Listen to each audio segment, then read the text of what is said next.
What's up, guys? I'm Weston Zink, and I am your host here at the Self-Actualized Man, the podcast for men who are seeking a brotherhood of like-minded men who are stepping into the arena to become the men deep down that they know they can and want to be.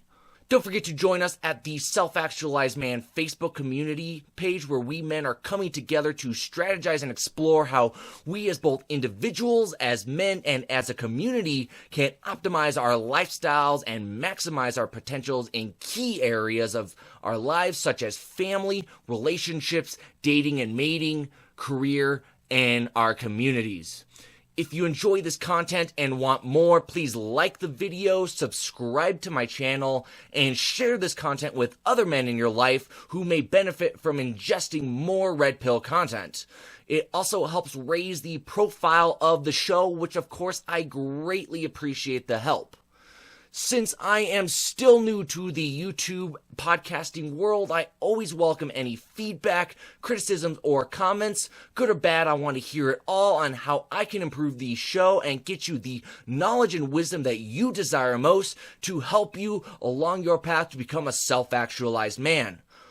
Also, if you'd like to send me personal stories or questions to address on the show, you can either leave these inquiries in the comments below, or you can send me a personal email at the selfactualizedman360@gmail.com. And of course, I'm not going to spam your email box, and I will always keep your information confidential.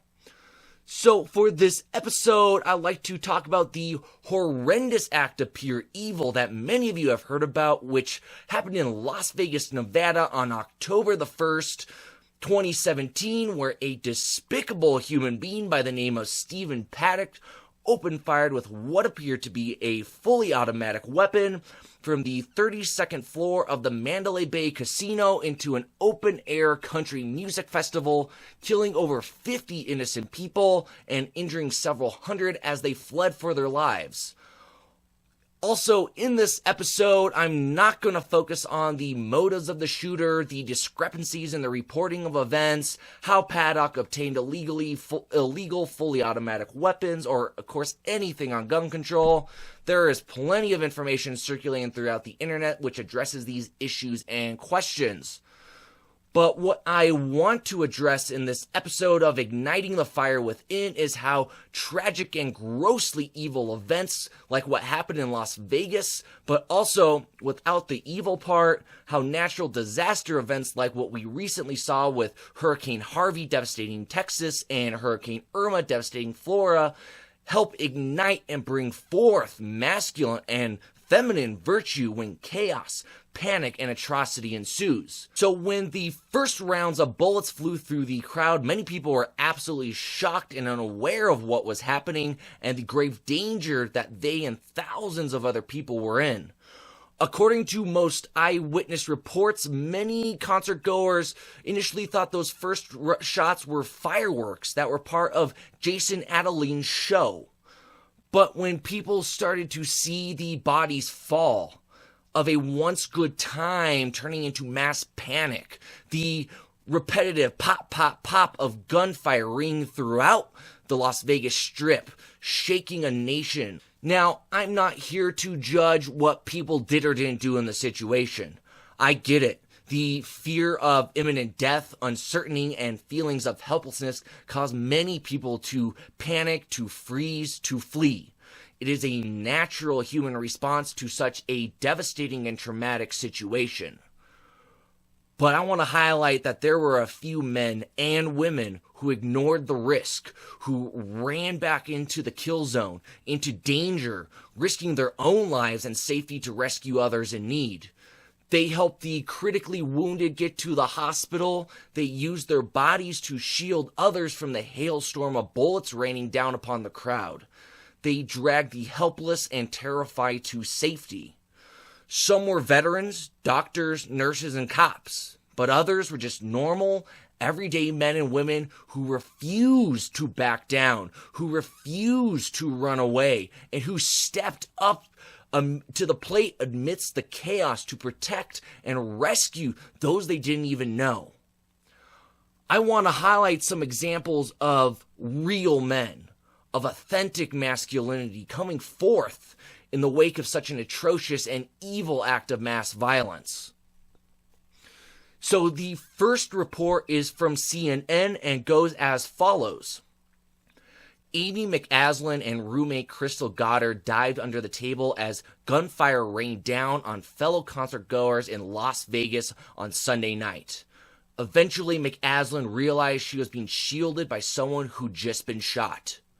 Quote, "A gentleman, I don't even know his name. He completely covered me," McAslin told CNN. "He covered my face. He said, 'I've got you.' Just truly incredible, a stranger jumping over me to protect me."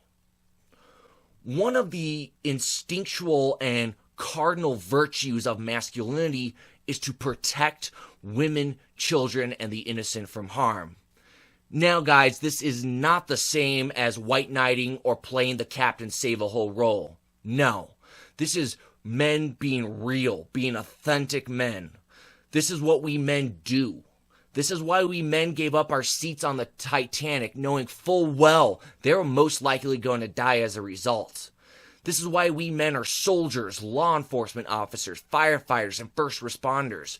We have the courage and willingness to risk life and limb to protect those who cannot protect themselves, to rise to the occasion because life demands it from us. The next instance of heroics during this horrific tragedy comes from the Washington Post and goes as follows. Jonathan Smith, a 30-year-old copy machine repairman, was shot Sunday night while trying to help save people after a gunman opened fire on the crowd at the Route 91 Harvest Country Music Festival in Las Vegas. Smith was focused on saving his nieces, 22, 18, and 17 years old, but they separated in the crowd. He says he turned back towards the stage to look for them. He saw people hunched over behind a sheriff patrol car at the northwest edge of the concert lawn. Others were so frightened they didn't even know what to do. He kept shouting, active shooter, let's go, we have to run." He grabbed people and told them to follow him towards a handicapped parking area in the direction of the airport away from Las Vegas Boulevard. It was a large field with several rows of vehicles. Smith and the others crouched behind one of the last rows of cars. Now, Smith could have fled to safety, but protecting family, the ones that we love most, wouldn't allow him to do that. That's not an option for a man. Despite being shot in the neck, in addition to having numerous broken bones, Smith turned around, running back into the kill zone to save others, not even remotely concerned about putting his own life in danger. Smith was able to usher 30 other people, many of whom were paralyzed with fear, to safety by linking hands and creating a human chain.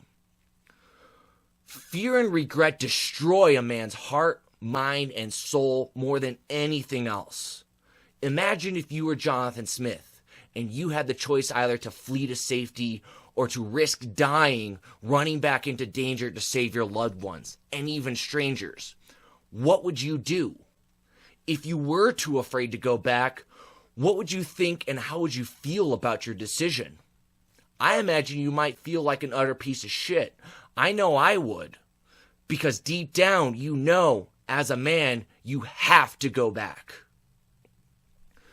The next inspiring story during this horrific incident comes from the USA Today and goes as follows.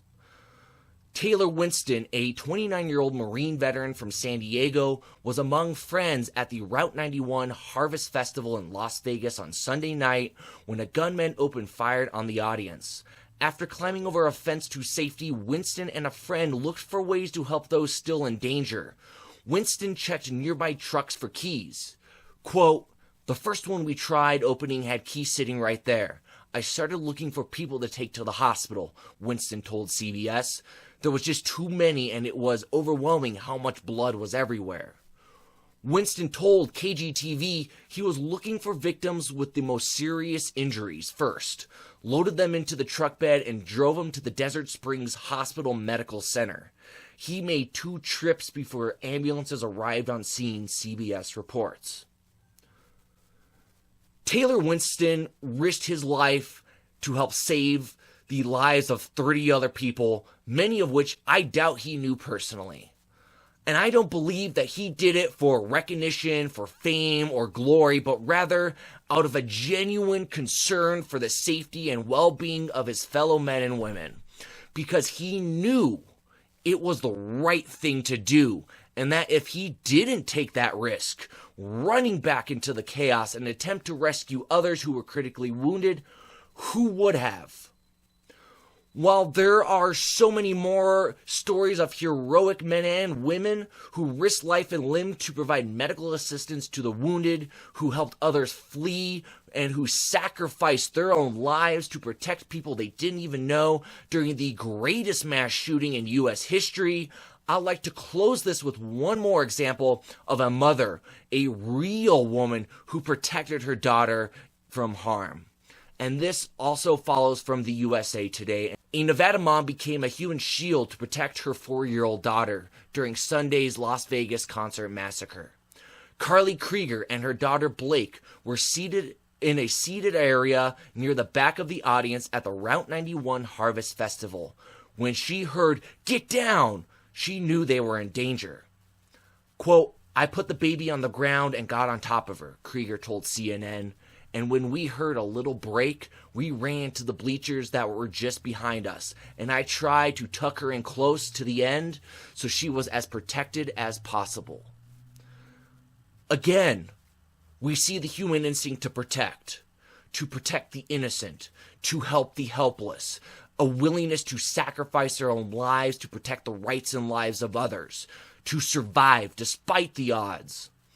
And most important, and what I found as such an inspiring act that came out of all this, is how we can come together as a collective, as regular old Americans, as human beings, to take a stand against such heinous evil, an atrocious act of senseless violence. Because all of those involved in the Las Vegas Massacre, and my heart goes out to all of you, were in the same boat, and they only had each other to survive.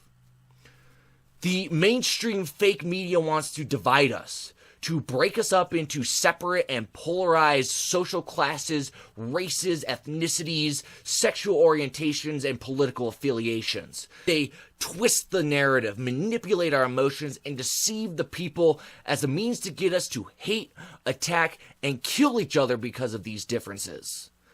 But the recent disasters and tragedy of Hurricane Harvey, Irma, and Las Vegas proved them all wrong. It proved them wrong. Because it is in these moments of appalling evil, of mass chaos, of tragedy, that the goodness of humans comes to light. Those who do what is right, regardless of the risk, who display great courage and an unshakable willingness to rush forth into great peril, who sacrifice their own lives protecting the helpless and innocent. These are the fundamental principles of America. This is the spirit of the American people. They are inspirations of hope and courage, reminding us what we can do when we come together. So I want to give a big round of applause to the first responders, to the men and women who sacrificed their lives protecting others. I commend the men who displayed real, authentic masculinity, who protected other men and women and children from such grave danger, and who stepped up to the plate and did what was right and so desperately needed amidst great chaos and crisis.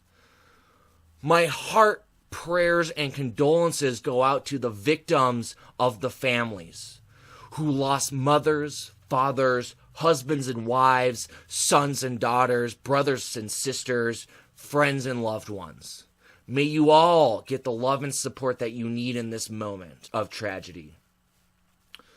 And may we one day look back on this event as a tragedy which inspired great feats of heroism, which inspired courage and sacrifice.